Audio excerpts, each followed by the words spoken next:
At mix muna natin yung mga ingredients niya. Ito ay Italian seasoning. Tapos ito ay paprika, salt, onion powder,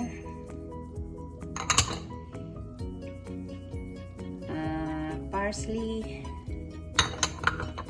black pepper, garlic powder.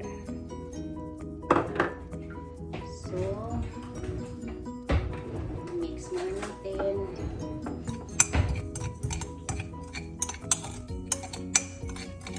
Bago natin ilagay sa pork chop.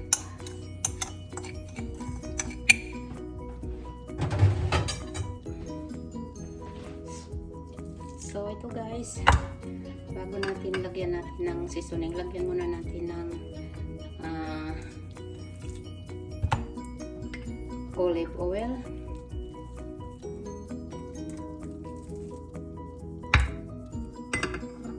Ang lalaki ng pork chop guys.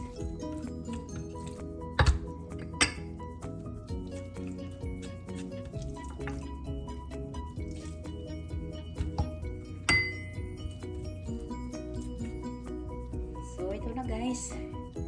Ito na yung ano natin. Lagyan natin ng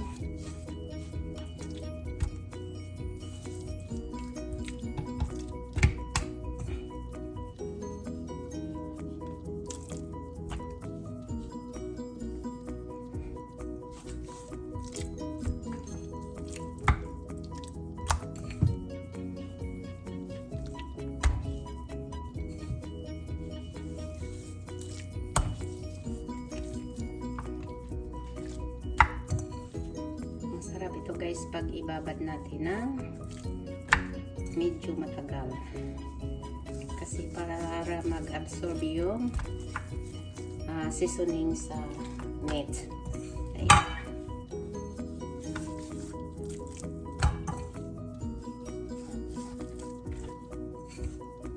Tama lang yung ingredients, yung dry ingredients pag lagay ko dito.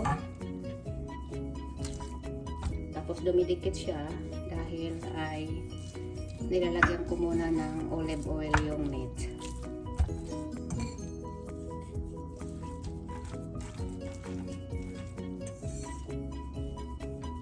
Saka ko ito balik pa rin after ng 5 hours. Tapos lagay ko muna ito sa fridge.